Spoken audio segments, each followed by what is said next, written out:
Hey everybody, welcome back. So we have to do one more thing until we do more main quest, and that's Cassia's quest, the Price of Power. The Lady Navigator is plagued by visions about her house's past, the Starway Atlas's creation, and the vague and elusive mystery that hides the truth about the nature of House Orsellio's power.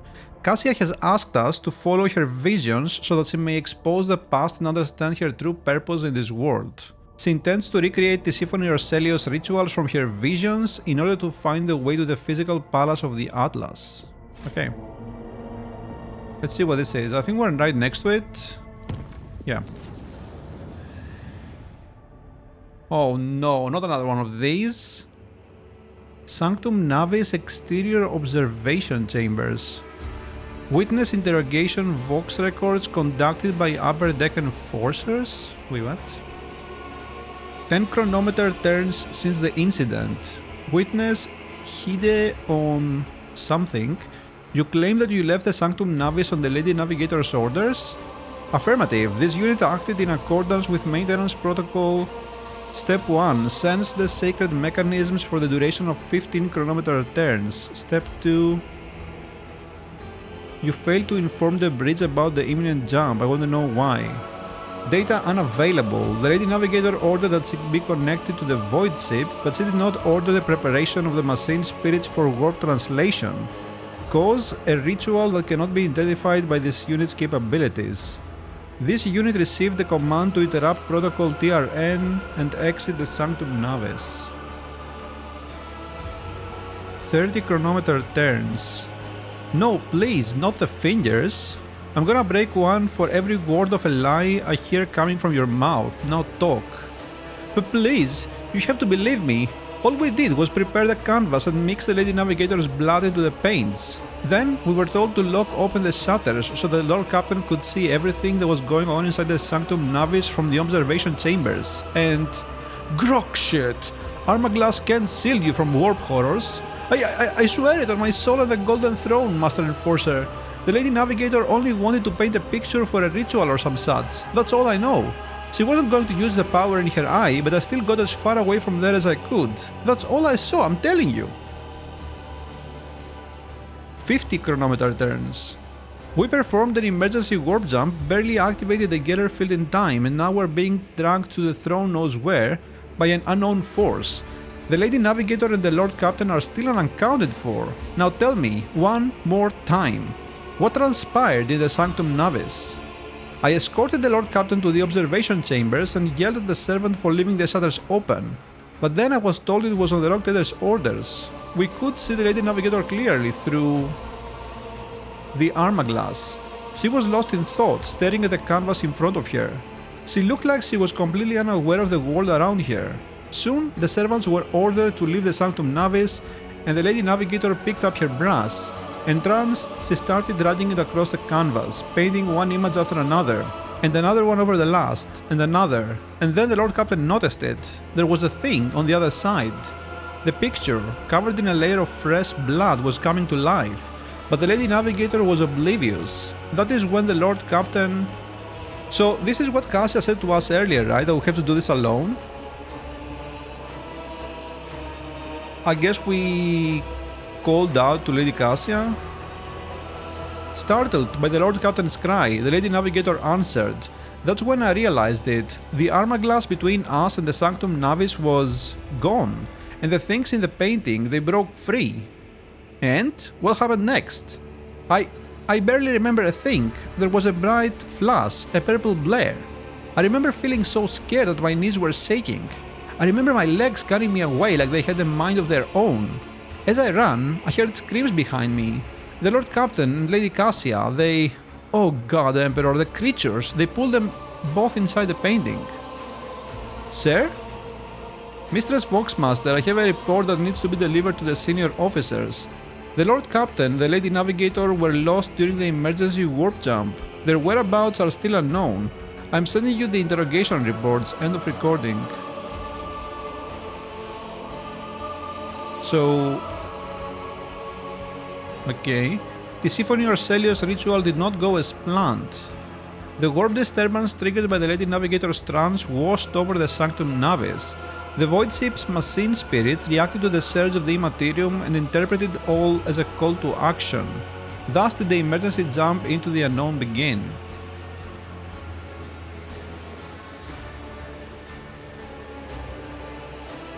Grabbed the Lady Navigator's hands to try to pull her out.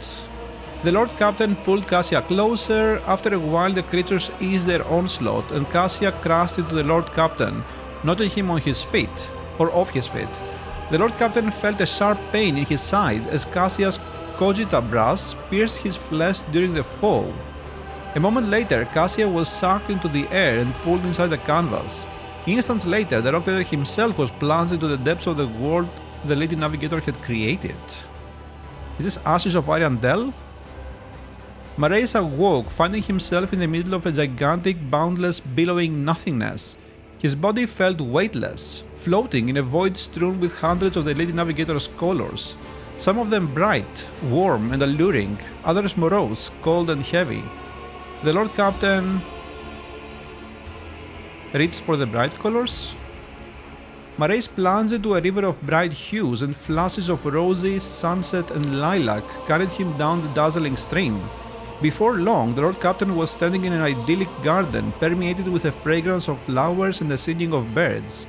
Servants in purple livery darted back and forth, attending to a withered old man in a navigator's mask. Sitting on her lap and smiling coyly to everyone was a little girl with ruby eyes and white hair. Is that Cassia?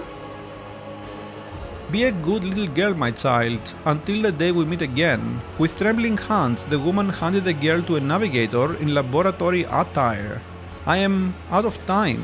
Prepare the child for the Atlas transfer, and destroy all records and mentions of the world ear to V.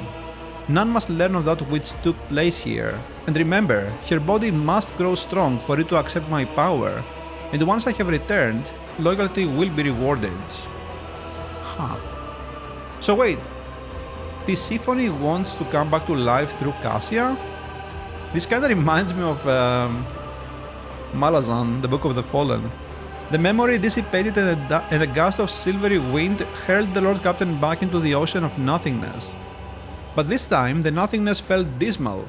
Instead of bright hues, all it contained was shadows of invisible monsters swimming by, shrouded by a nebulous veil of unfathomableness. The Lord Captain... Okay, do we want to swim towards the dark colors? I feel like maybe not. Closed his eyes and remained adrift in the weightlessness. Sure? Mrayse stayed in the ocean of nothingness, devoid of any sensation or emotion, until a persistent pulsation in his right side reminded him of a world that once seemed more real than this one. Someone's scream broke the delicate equilibrium of the Lord Captain's motionless body, and the weightlessness released him. He plummeted into the maroon abyss of roiling illusions, but was now in full control of his body again. Then Mrayse descended into the abyss towards the screams. Oh, that's nice. Is this Tisiphone and this is Cassia, right? The Lord Captain crashed from an immeasurable height to the bottom of a roiling abyss. In the next moment, Mrayse saw two figures amid the billowing maroon mist. One of the figures, unnaturally gaunt and tall, was clutching the other, smaller one, in its claws, screaming furiously. The Lord Captain peered into the strange maroon mist. In the swirling mist all around him, Mrayse could make out human faces, stricken with torment. And not just human faces, there were Xenos, Eldari. Their features fused together with those of humans, which made the Crimson Spectres look all the more abominable. Their gazes and their rage were directed at the two unmoving figures facing each other. The Lord Captain drew closer to look at the figures. One step was all it took for some unknown force to notice the Lord Captain, seize him and drag him through the painting's twisted space. Now the Lord Captain could clearly see the dark shade of the long-dead navigator leaning over Cassia. Clutching her neck in its clawed fingers, the sage screamed, "You were given life because of me! You survived because of me! And here you are now, because I have willed it so! Bow before me! Tell me what I wish to hear, and your suffering will end! Go on, child! I have waited for so long! Submit to me!" Cassia looked exhausted, her body covered in hundreds of thin cuts, her lips lacerated, claw marks on her cheeks. Yet there was steadfast resolve in her eyes. I know who you are, Tisiphone or Celio. I know what you crave. I saw it in the visions that you sent me again and again. I won't allow you. I will never allow you to become me. Cassia's fatigued voice quivered, but she was not about to yield in this battle. The Lord Captain followed his intuition and jabbed the Cogita Brass's catheter into his own vein? What? No? Urged the Lady Navigator to fight the monster to the bitter end. Yeah, let's do that. The Lord Captain's words attracted not just Lady Cassia's attention. Tisiphone or Celio, finally noticing the presence of a living creature in that bizarre world, turned to face the interloper and lunged forward, seething with rage. When the entity's claws were millimeters from the Rock Trader's throat, Cassia opened her navigator's eye, and a wave of unbridled warp energy obliterated Tisiphone's spectre before she realized what was happening. The Lady Navigator graced the Lord Captain with a tired smile. The abortive ritual had turned out to be a trap set for Lady Cassia by the previous novator of her house, but the Rock Trader had ensured that her plan fell to ruin, and now it was time to desert that accursed place. Cassia took the Rock Trader's hand and guided him through the maroon mist and out of the painting. Their unconscious bodies were discovered in the Sanctum Navis 20 Terran days after their disappearance, as soon as the Rock Trader's void ship had emerged from the warp in an unknown system. Oh. And I guess that's this place. Okay, interesting. So wait, did the Symphony die now or what? Huh. I really hate those book events, they're so long, so much dialogue. Yet another world is burning before your eyes. It is covered in geysers belching forth clouds of incendiary gas, feeding a massive conflagration enveloping the planet. Thousands of years ago, a single flash of lightning or some other spark launched a chain reaction that transformed the world into a blistering inferno. Now that you know what to look for, your augurs easily locate traces of the mysterious underground constructions. Oh god. Examine the constructions and the discovered artifacts using the knowledge you collected earlier. Oh shit! The meticulous work of the tech priests and archivists is taking forever. Even your astropathic core master joins the effort, spending long hours in a trance and relaying messages to those who can help. But when the result comes, it is astounding. It looks like the builders from the Flame used hereditary bacterial structures to record information. The artifacts you discovered on the burning worlds contain colonies of bacteria whose genes carry the message of these xenos across generations. Their language, however, bears a passing semblance to some of the ancient samples already available to your scientists. They managed to make a crude translation of some of these records. They revealed that the builders from the Flame were not originally colonizing the burning worlds. Their homeland was not a planet, but a star.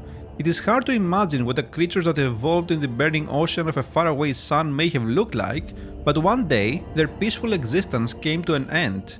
The records contain a chilling legend about some cosmic horror that arrived and devoured the sun that the builders called home. Fearing the monster, they fled and no longer dared to settle on stars. The builders considered burning worlds as the most fit for habitation, yet they went extinct shortly after the Exodus, perhaps unable to adapt to the harsh realities of life outside their stellar home. Their civilization left a wealth of unique technologies and heat-resistant materials, and now this treasure belongs to the Von Valacius dynasty. Okay, so it's just cargo. Whatever, dude. What a waste. Guess we can repair here. Can we land on this one? Palace of the Atlas. Crone World.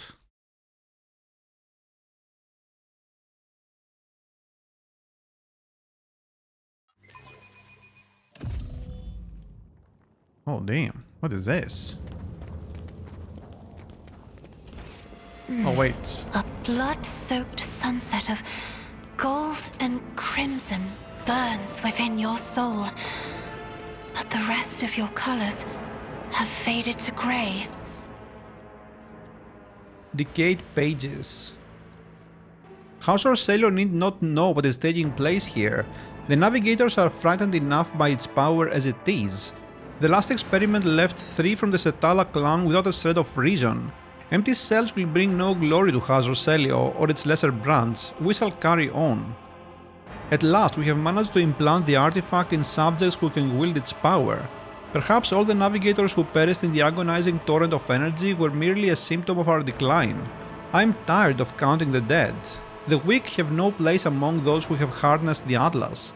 Their abilities have grown manifold and become significantly easier to control and more effective at resisting the ruinous influence of the warp. It is all or nothing. Today is a day when my work is completed and the Starway Atlas takes its final form. The Setalas have already undergone the operation. All that's left is me. The Atlas that controls them all. Today, I become the greatest novator in the history of House Orselio, or I turn to nothing. This power is beyond compare. All it took was a whim to make the wretched Setalas fall dead at my feet. It is as if I have a second heart beating in my chest, subjugating any with the ability to touch it. How regrettable it is that this power only extends to those Orselio navigators who have accepted the peace of the Atlas within themselves. From now on, all children will be gifted with one at their initiation, and there will be no one who can match our greatness. So that's the symphony. To serve the undying emperor, one must excise all that is superfluous. What you see is sacrifice. What you see is duty. We can climb down? Wait, what? I can't loot this from here? Where are they going? Okay, don't do that, don't do that, don't do that. There is barely noticeable imprint of a long clawed hand on the broken cogitator screen.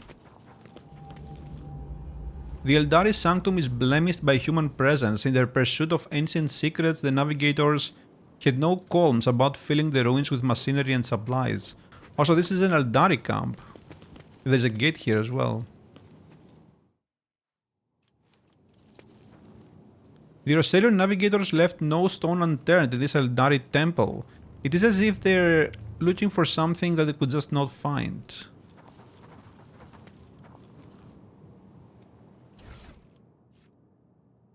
"15 ballistic skill." Is that actually good? Wait. Actually, I mean, that's pretty... I mean, it's kind of whatever though, right? It's kind of whatever, man. Like, sometimes we do use Ignite and Firestorm, right? And we need a crit for that. But like, yeah, whatever.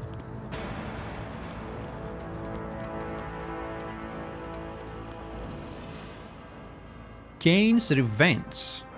Light armor. Eldari equipment. We can't use that. It's whatever.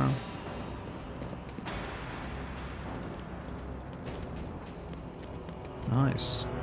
Demolition. Wait, how do we get there? Oh, I can climb.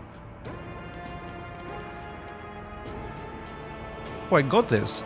The ruined statues once depicted pages from the long history of the Eldari. Let me go here. Let me see what this is. Before... Actually, do I go up there? No. Oh, it looks like maybe we can go around. That could be interesting. Let's do that.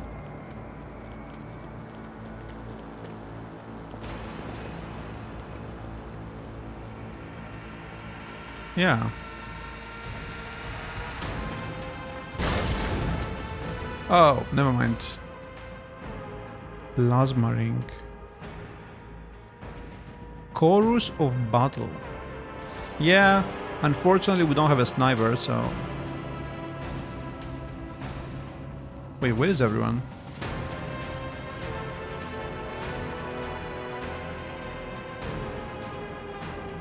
Whoa, no, okay, well, whatever. Halt, cursed child, we had to ally ourselves with the Xenos once more to stop you. Is that the chick?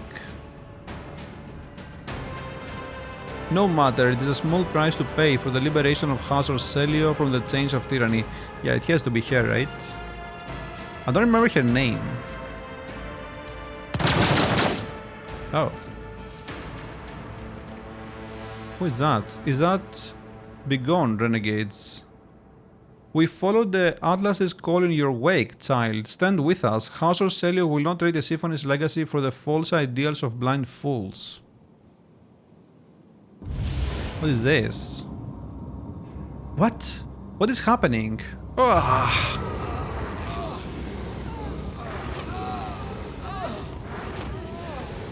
Yo. What the shit? That's Cassia, right? And this has to be the guy, the leader. Orselio Renegade's representative. Learn the truth about the Atlas's creation. Damned Xenos! This was not the bargain we struck. Throne smite you! The navigator whose skin is so thin that it reveals the muscles, bones and innards underneath clenches his augmented gold jaw in contempt. Yeah, the Great Regent's Envoy. Great Regent's Envoy. Okay, so it's not Aronto.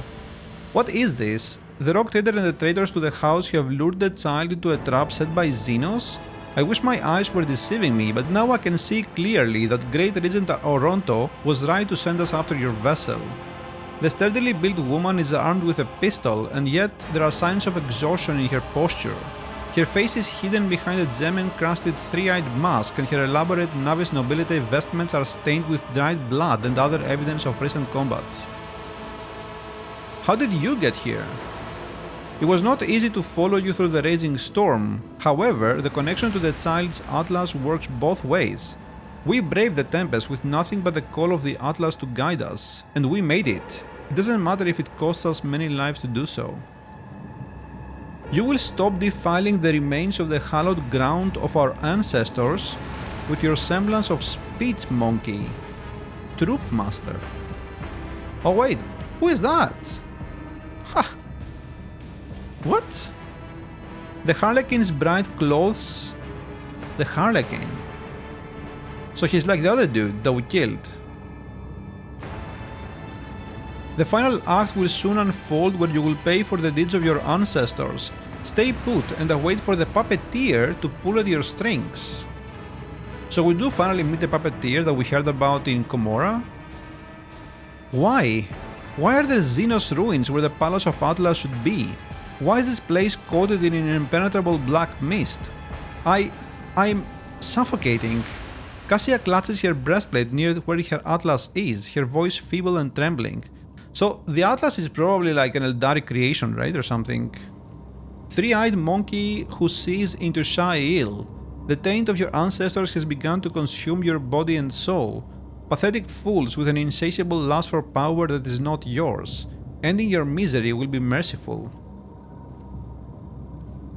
Taint? Do you mean the Atlas, Xenos traitor? Silence, traitor! The Atlas is a sacred relic of House Orselio. It is what elevates us above the rest. How dare you? The Regent's Envoy abruptly loses her breath with a groan and she clutches her chest where her Atlas is implanted. I refuse to accept this. Impossible. What is this taint you speak of, Xenos? Do you not see it? When you monkey discovered this crone world, you tainted it with your crude technology, despoiled it of its relics, ruined all there was to the last stone, but worst of all, you sullied the souls of our ancestors reposed in their sacred vessel, the spirit monolith. He points his thin finger at the remarkable crystal floating behind his back, and the harlequins around you tighten the grips on their weapons. Like a sea of bottomless blue, Cassia looks around her with a stunned expression, her gaze shifting from one Xenos to another. I did not know that living things could exude such saturated hues. I wish I could paint this ocean a different color. Examine the hovering crystal. This enormous translucent stone shares a strange resonance with this place. You can sense the energy emanating from it. Mysterious, restless, coagulated. It resembles a giant heart that has been plucked out of its owner's chest. Its crystal clarity is pierced by hundreds of dark veins that have taken root within, like a terrible illness. How did the navigators of House Orselio taint the spirit monolith? The experiments. This is where she conducted her experiments. Tisiphone. Yeah, but like how? No, it's not possible. To consort with Xenos is to violate the word of the God Emperor. It is known to all that Tisiphone or Celio executed anyone who showed any interest in the enemies of humanity. Is that so? Then why is it that every piece of metal or fabric in this place bears our house's coat of arms? Open your eyes. Quiet. I'm unsurprised that the truth is hidden from your gazes, three-eyed monkey who see into Shael. I realized it the moment I met the first of you, wretched, begging us to help you destroy your own kin. I sensed it within you, our ancestors' call, their pleas, their endless torment. I knew that what you found was a crone world, and I humbly waited for the day you would lead me to it. What experiments did Tisiphone conduct here? I cannot say where this memory sprang from. Perhaps I saw visions of Tisiphone in my dreams, and yet I have seen all of this so clearly. There was such power locked within this stone, such opportunities. It would make our navigator's abilities several times stronger. No, it would magnify them by a factor of dozens, but the price was too high. After mere hours of use, the stone would always burn the minds of its hosts. This is why Tisiphone broke the monolith into many shards, which were far easier for a human will to control. No, your ancestors went further than that. They placed the shards of the spirit monolith inside their bodies to empower their abilities. Yeah, yeah. I never wished to learn such harsh truths about my own house. Cassia buries her face in her hands and you feel waves of despair spreading from her lithe frame, which suddenly appears as fragile as glass.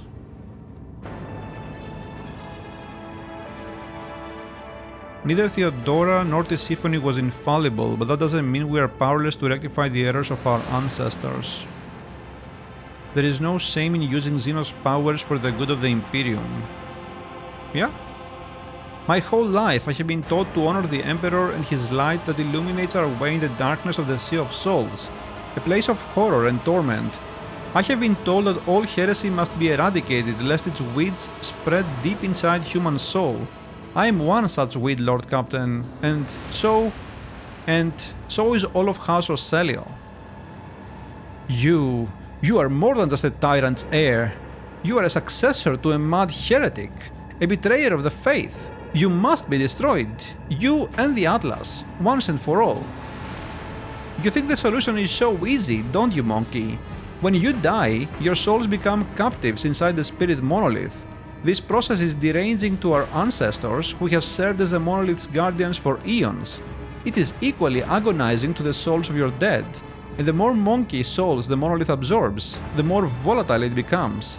The Eldari and the monkey have spent many a dance battling for supremacy within the monolith, and its integrity is waning. You sense it too.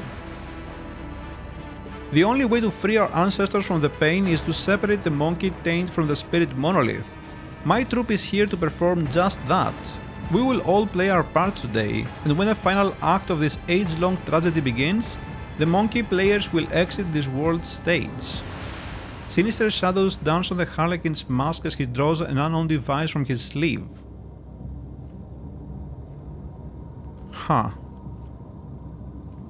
The Atlas must certainly be destroyed, but surely the entire house cannot be expected to serve penance for Tisiphone's crimes? What do you say to these Xenos assertions? Is there no way whatsoever to separate the Navigator's souls from those of the Eldari without killing one or the other?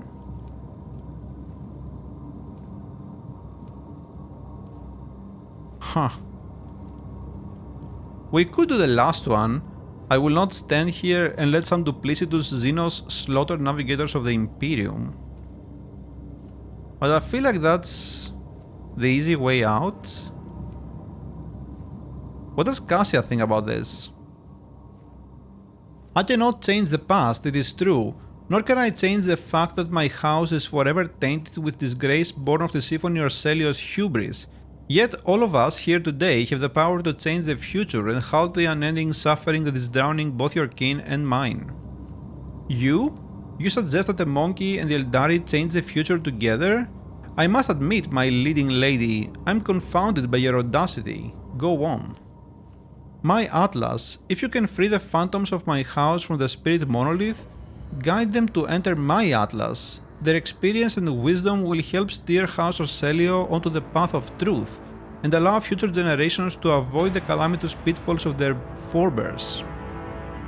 Kai Morag, my leading lady, the shards of the monolith are lodged inside the chest of every monkey bound to you by ties of blood. How exactly do you intend to return them? I shall use the Atlas to sever my subject's connection to the spirit monolith, and then I shall extract its shards from every navigator of House Orselio. This artifact is implanted at birth, but that does not mean that the ritual cannot be reversed. I witnessed its creation through the Symphony's eyes in my vision. I lived it over and over again. Through the memories of the Setala clan, I can recreate the ritual that will return the souls of your kin to you and save my people's lives. Seldom do humans and Xenos get the chance to resolve their conflicts without violence. I second Lady Cassia's proposal. I am willing to try, Monkey. No, I won't let you destroy the Atlas, even if it is a child's wish. Lady Orselio, you are too young, inexperienced. You simply cannot comprehend.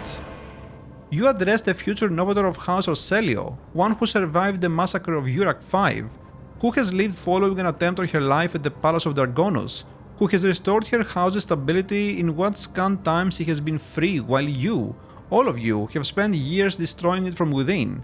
You address one who has passed through the tempest of the Sea of Souls to the true Atlas as a rogue trader's ally, yet still you call me unworthy, don't you? Young? Inexperienced? Kneel before me, and I shall forgive you your insolence. House Orselio was always loyal to Novator Tisiphone. Henceforth, it will be loyal to her successor, even if you see fit to lead us down a different path, my lady. Huh. Oh no, what did I do there? Double clicked. I really have to buy a new mouse, man.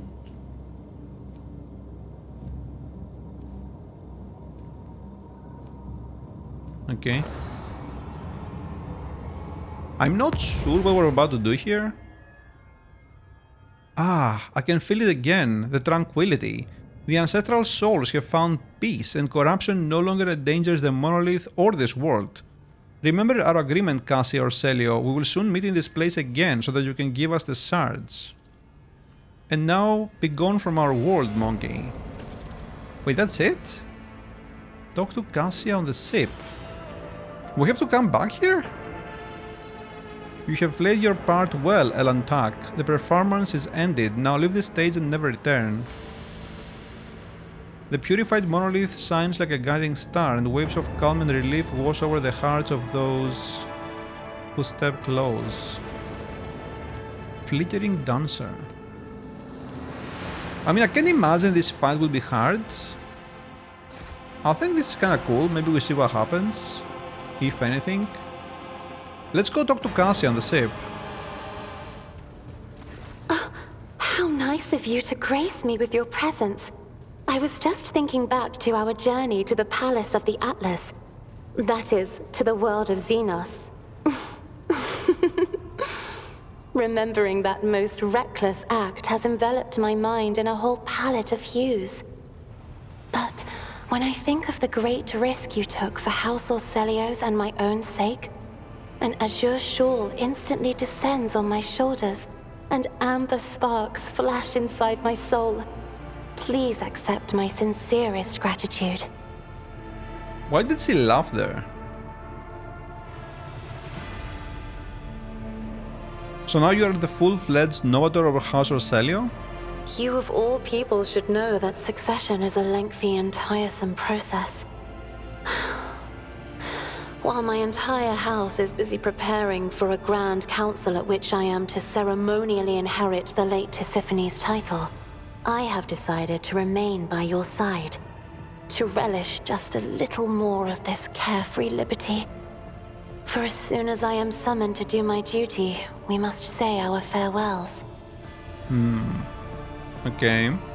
What awaits the navigators of your house now? The Xenos have managed to free the souls of our ancestors from their confinement. The memory and wisdom of those that came before us will serve our house, helping build upon the ruins of the present a firm foundation for generations to come. I believe in that, as I believe in the divine light of the Emperor. Okay. So now the entire power of the Atlas is in the Novator's hands? I suppose so, if by power you mean priceless knowledge. As for the special powers granted by the Xenos souls, the navigators of House Orselio will once again have to contend with their own bodily and spiritual limitations. However, I am undaunted by the prospect, for our line and our gene have never been weak. House Orselio will succeed, and soon we will rise again, draped in white and gold. What? I'd like to discuss other business. Of course. I will try to answer any questions you have. Wait, so that's it? I have enjoyed your company. Wait, so what? This quest is complete. So I'm guessing we're gonna have another one at some point? To go back there and return the shards or whatever? Huh. Let's go do some main quest.